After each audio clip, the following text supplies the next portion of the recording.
This is the Weigh-In Podcast by Ben Wild Chestnut and the occasional pop-in Sebastian Romero. On this week's Weigh-In, we break down UFC 320. So if you missed it, we're going to break down that UFC 320 because we didn't miss it. And whoo, was it a good old stacked up card that I liked.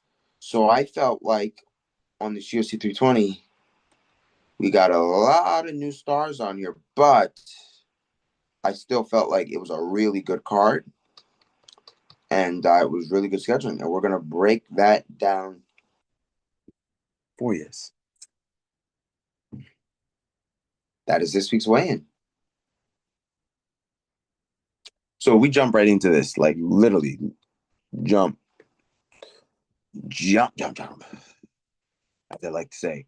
So we'll go to the early prelims first. There was Veronica Hardy and Borgen Walker. Veronica Hardy won that unanimous decision. Now, this one right here is one that I like. This welterweight bout with Ramirez and Austin Vanderford and Ramirez Verter Brataham. But Ramirez and Austin, I liked it because Ramirez did win, but he won by submission. I thought that was really good. That second round submission. That was one that I'm going to highlight, saying that was good. We had Chris Gutierrez versus Farid Basharat. I think it's Bashrat or Bashrat. I don't know. But I will apologize in advance for the mispronunciation of these names. But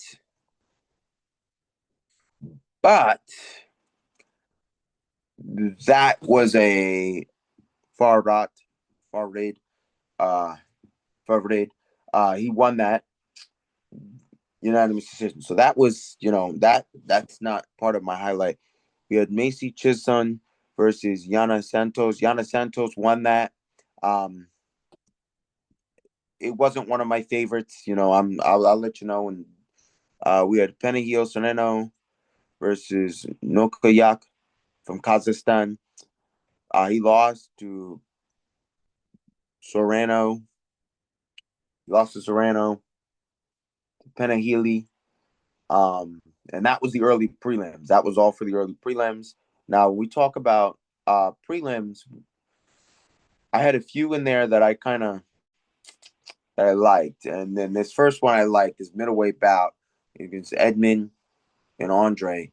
Edmund won the bout first round via TKO, and that was one of the ones I liked because I'm a sucker for early finishers. I like it. We had Patchy Mix versus Jabu Woksakalak or Jabu. Jabu won that. That wasn't one that stood out to me. Another one that stood out to me was this one right here. Daniel Santos and Jo Sang Yu, the South Korean. Daniel won this in a 21-second finish of the second round, which is why I really liked it. That early. And then right after that, we had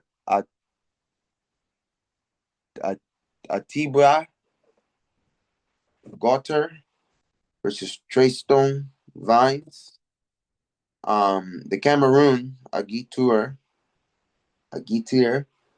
got a first round TKO. I like that one as well. That was another good one. So now we're gonna move on to what is the main card, which was really good. So what I'm not surprised about is I told you that I like Joe Pyfer. I like the way Joe Pyfer looked. I liked how he did. And he didn't disappoint. Joe Pyfer got a submit in the second round. I really liked it because, it's not too many guys that are able to work well with the ground game. But I told you, Joe Pyfer is one of those guys that I really like him because he's able to, and that got performance of the night. And I'm not surprised with that, and that was up for performance of the night. It was one of those highlighted. So This is why I say I like Joe Pyfer. His stats right now in the UFC: 7 first-round finishes, 9 wins by knockout, 4 by submission. You don't find too many fighters that can grasp very well, being a stand-up guy and being a ground guy. And that's what I really like about Joe Pyfer. He could do both, and that's what I really like about Joe Pyfer. And I think he's gonna be really good, and I like when he fights. And the fact that he got a submission, even better. When you looked at this main card, the reason why I like this is because Dana White did a really good thing of stacking it up with this card. Because look, before we even get to the rest of it, I'll tell you, we had 1 TKO, 2 TKOs, a submission, which makes 3 finishes, 4 finishes. Then we go down to prelims. We had 5 finishes, 6 finishes, 7 finishes if we keep going. You know, and then we had 8. And then 8 in the early prelim. 8 total finishes out of that whole card. Now let's see how many went to decision. 1, 2, 3, 4, 5, 6. I love a card where you get more finishes, more early stoppages. I get a decision. Now, I'm not upset about the decision in the bantamweight title fight because that was really good. That was really, really good. That was really, really good in terms of Morab. He really Dashaville from Georgia. I think he did really good. I really think that was a really good, you know, kind of thing going in that bantamweight. And I'm not surprised that Ankarvel, uh, Muhammad Magomd, I'm not surprised that Pereira won that fight. So that was good. We saw Khalid Roundhouse Tree Jr. on here. Lost, but still on there. So we know Joe Pyfer won. So we're gonna move on up. We had Josh Emmett versus Joseph Zalid. Zalid won. Not surprised on that. We had Jurayov Pokachev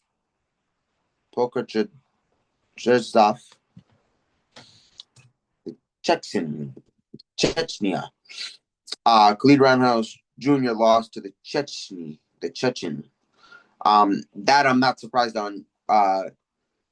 It surprised me too much because of the odds. They didn't think Khalid was plus 150, so he was kind of that underdog. Um, and then you had the co-main, which I already told you about, and then we had, which was Alexander Pereira, was plus 230, which huge underdog, but got the job done. I like when Pereira fights because he surprises you. You don't you, and so let's go over Pereira's stats. So he's got 11 wins by knockout, 5 by first round finishes, and he's a stand-up guy.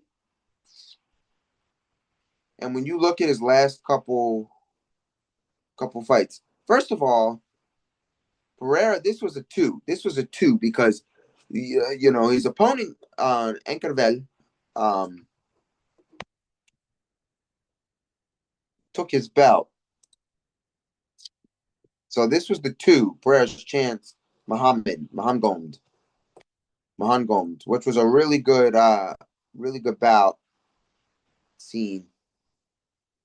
But that's why I say we get a lot of good UFC fighting right now. So we get a lot of good UFC fights right now. If we look at that round one, if we take a look at this Joe Pyfer event here, you look at round one, it didn't really look like it was a Joe Pyfer round because you had Joe Pyfer had 2 total strikes. You had a Bruce with 16 strikes, 1 takedown, and 1 submission attempt, and 11 significant strikes versus Joe Pyfer's 1. It really didn't look like it was going to be a Joe Pyfer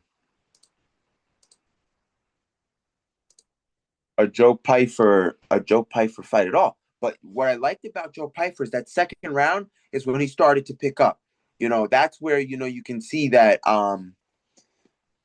Abu Abbas couldn't get it done. He had 2 total strikes. Joe Pyfer had 11. You look at 2 submission attempts for Joe Pyfer, and that was the round that he got it done. Um, Joe Pyfer had 1 knockdown. With 5 significant strikes. You talk about he picked up that second round, and that's what I really liked about Joe Pyfer, is picking up that second round and doing things very well, and picking up that nice second round. And that's what I liked about it. That there was very good fighting by Joe Pyfer.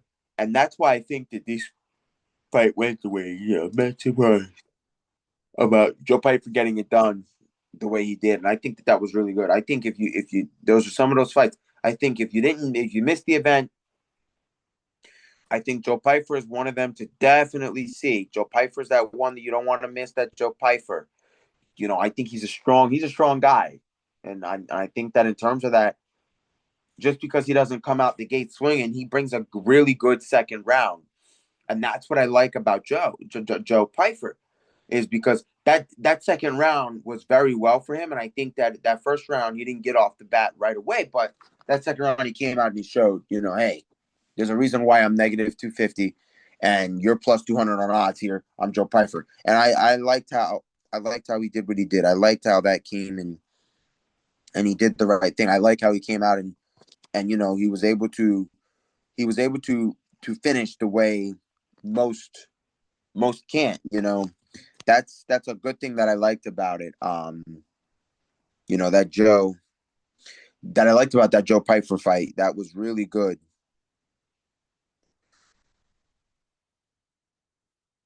That was a really good thing that was able to get done.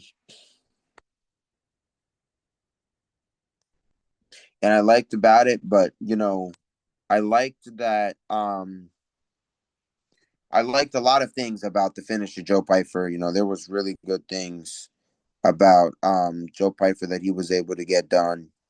I like that he was able to really lock up that rear naked choke. That was something that I really thought he did very well. You look at in terms of that, and when you talk about Joe Pyfer, you talk about a guy that knows what he's doing. You talk about a guy, that is really a really good thing going on. You talk about, and that's what I really liked about Joe Pyfer, is he doesn't you don't see him you don't see him, and many times, not take after a good moment. And that's what I liked about Joe Pyfer, is that he got out there and did what he had to do. And I think that in terms of that,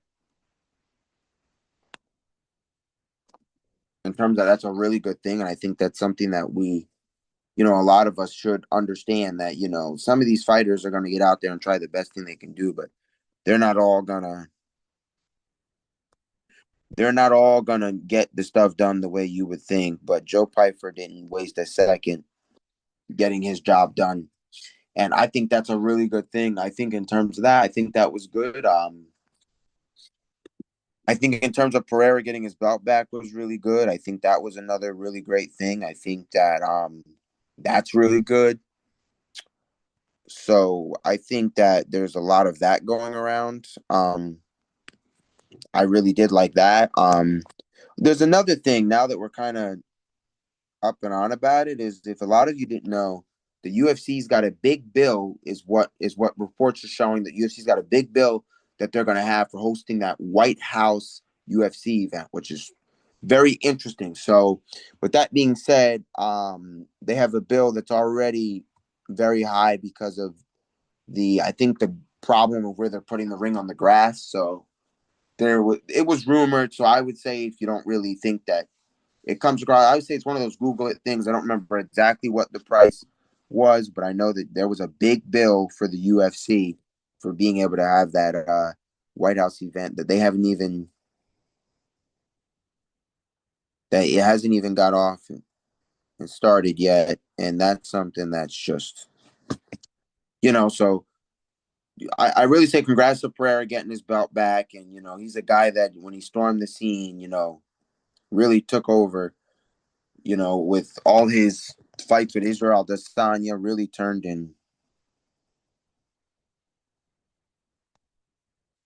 and did exactly what he needed to do that night. And I think that's a good thing. I don't think there's anything wrong with the the confines of Pereira and how he's getting the job done.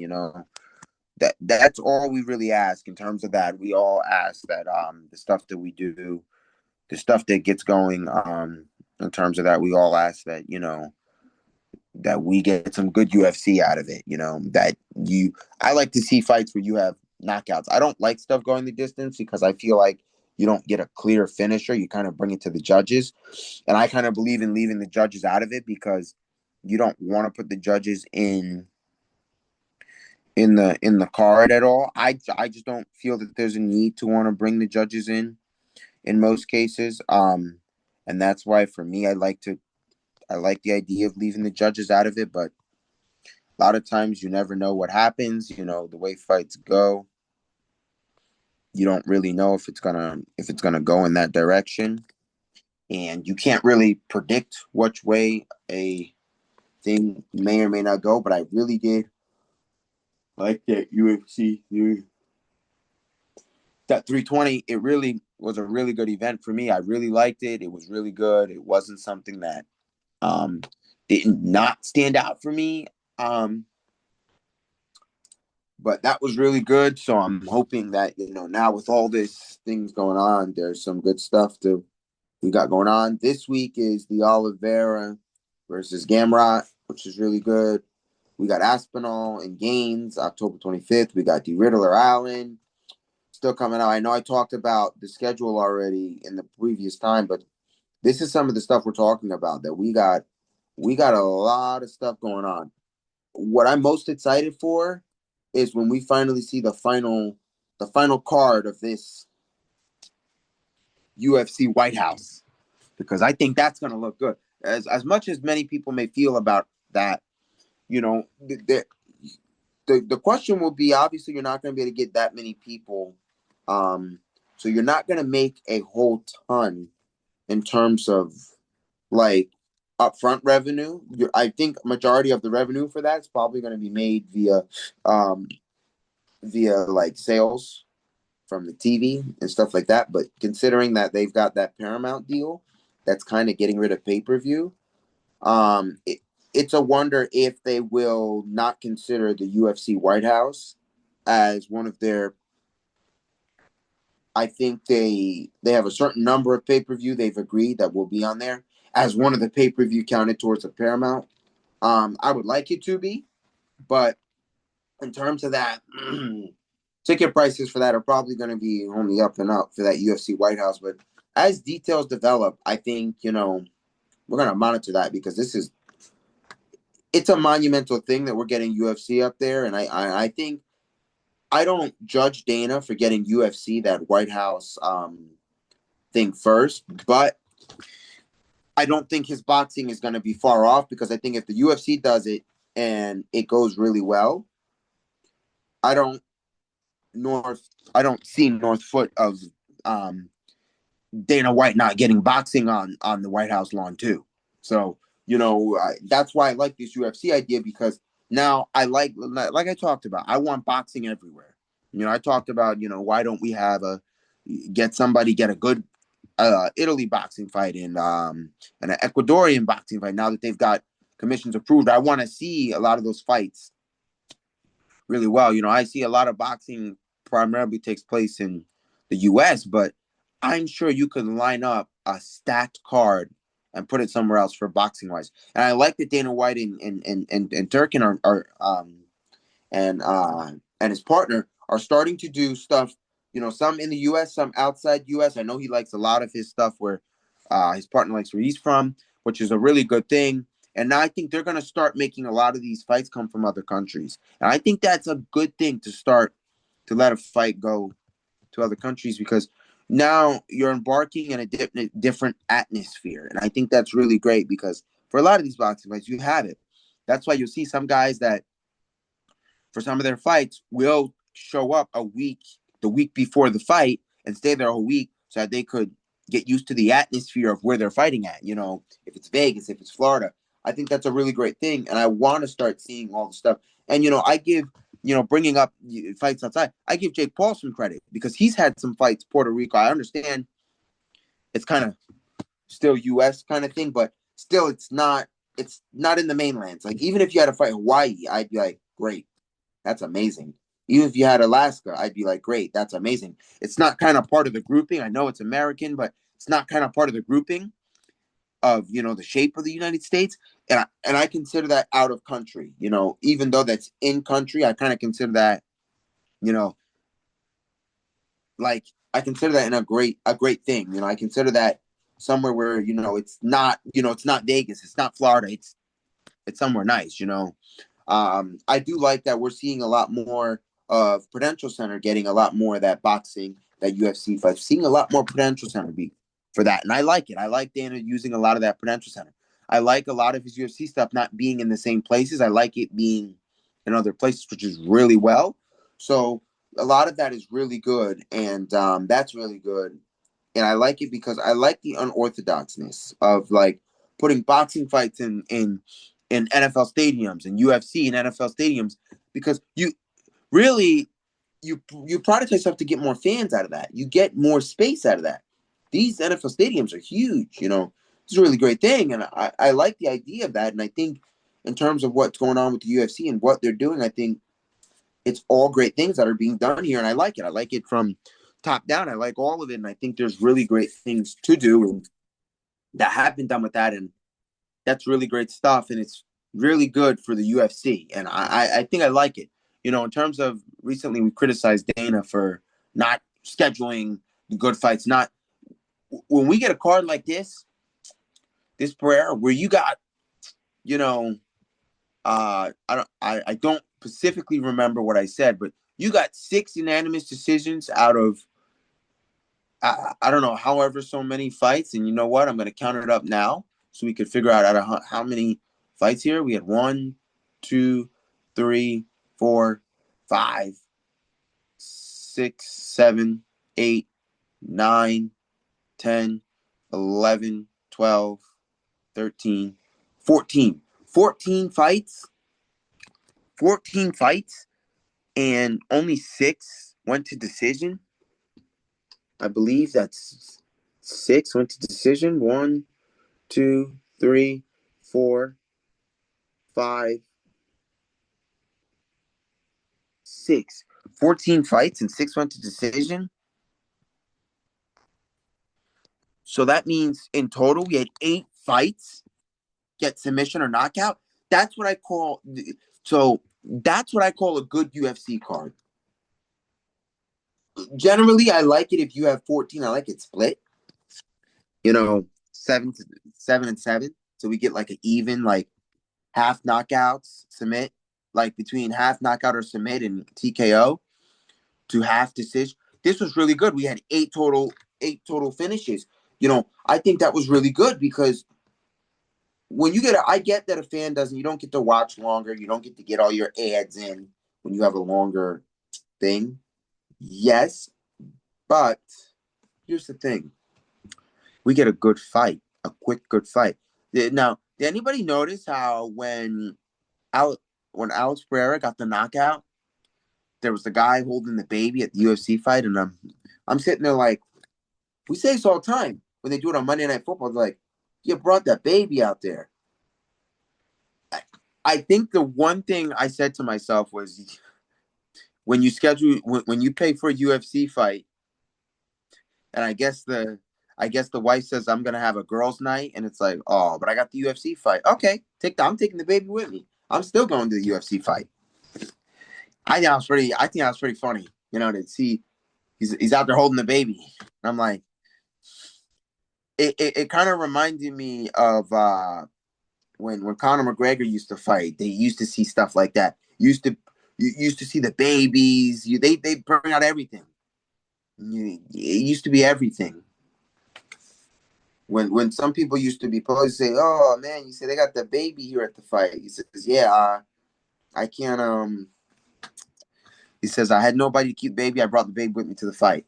You say, I mean, I'm pretty sure I think I've seen a couple videos of when they used to do it at the Mayweather fights. The Mayweather, you used to see the baby at the Mayweather fight. Say, oh, I got the baby at the. You know that's a.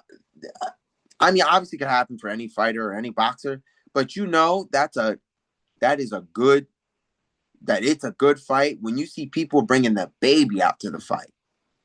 Like it's so good that you said, I'm not gonna stay home. I'm bringing the baby to the event. You know, the baby was so young that they're probably not even gonna remember the fight. But you know what? When they get older, their parents get to say, that was you at the UFC fight. Yeah, right after the knockout. That's you. Little you. I don't know. I just find it wholesome when you see stuff like that. Like you bring the baby to the UFC fight. You know, so really great stuff out of this UFC 320. And that was also in Las Vegas. But in terms of that, I think Dana White did a good thing scheduling this year, and I think he needs to continue this because we're getting stuff like this. Obviously, everybody don't want to see a knockout. You want to see something that goes crucial distance. But let me tell you something. Okay. Let's see how many. Let's break it down for you for why I say I like this scheduling of this. We had a second round knockout, so at least you got a 2 round. You got 2 rounds out of that. Yeah, I mean second round submission. You had. Let me see what's going on here. You had a first round TKO. Those first rounds kind of quick.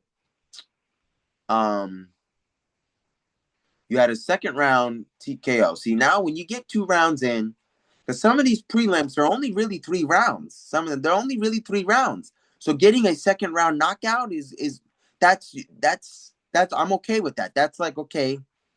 That's you get your worst out of that. Um, you get your money's worth, as they say. We had a first round, but so I think what I started this as is how many were second round. So 1, 2, 2. I mean 3, 4. So we had 4 after first round finishes. Watch, I like it. I like it. I like it. I love it because that's the stuff where at least we see some fight. Like Joe Piper's. That might not have been a great first round for Joe Piper, but he came out that second round. He said, I'm going to end you here. And that you can be more great about. You know, I can't wait to see when Joe Piper's got a belt because I don't know how many guys are going to be taking it from Joe Piper.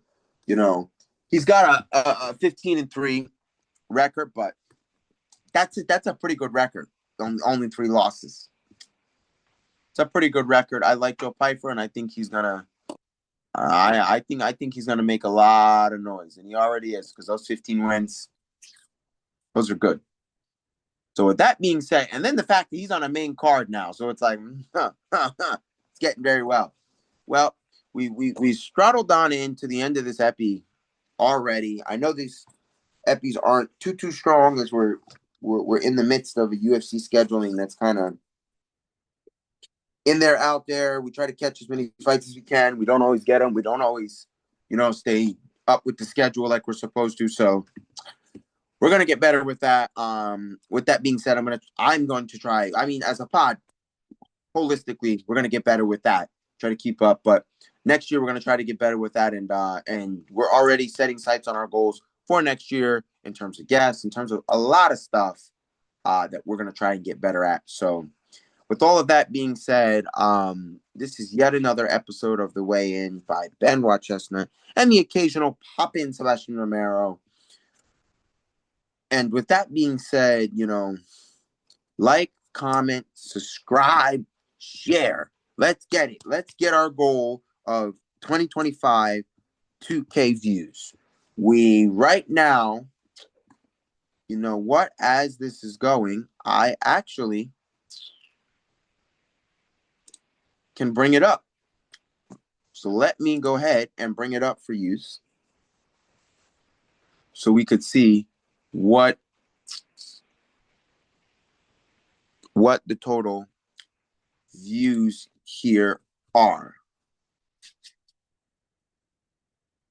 I'm going to see if I can try and pull this up before this is over.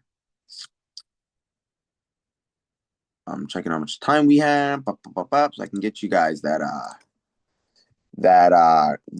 answer. So I know we talked previously. I just give you some more weigh-in news.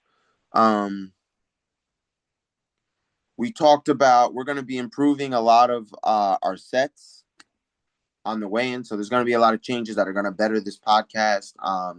Because we have a lot of stuff that we're trying to get done on most of these most of our sets currently. So we're gonna try to get stuff a little bit better because I think it's better for the pod to improve the sets. So with that little update being said, one of the things that I like to do is I'm trying to look less on. This is just daily updates. Just um, I'm trying to look less at my phone and more at my screen. Less googling, but googling with my screen. So I'm making some changes. The best way to do that. So that's kind of why you see me looking elsewhere, because I've got myself another screen for my laptop so that I can try to stay off my phone and help do better, because just I just don't like how it looks in terms of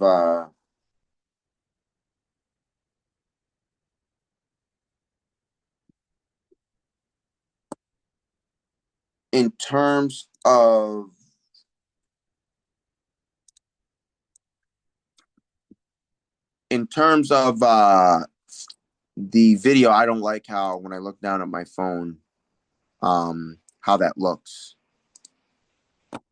I just don't. That's just a personal preference. Um, for me, I just don't like how it looks. So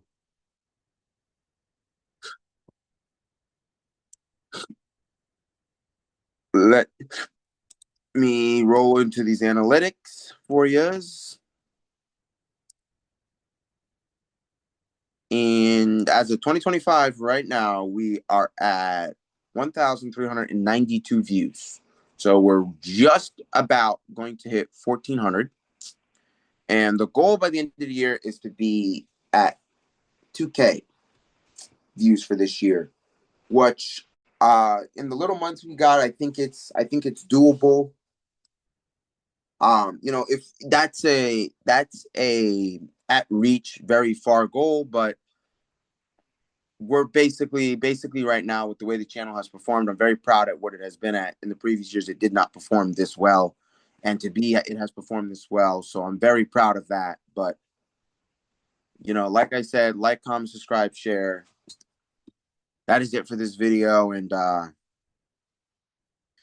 I will be gladly, as we will continue on our Thursdays, which that is going to be a huge breakdown. As everybody knows, the Bassett information is out. So, gonna look good. Gonna look good, and we will break our opinion.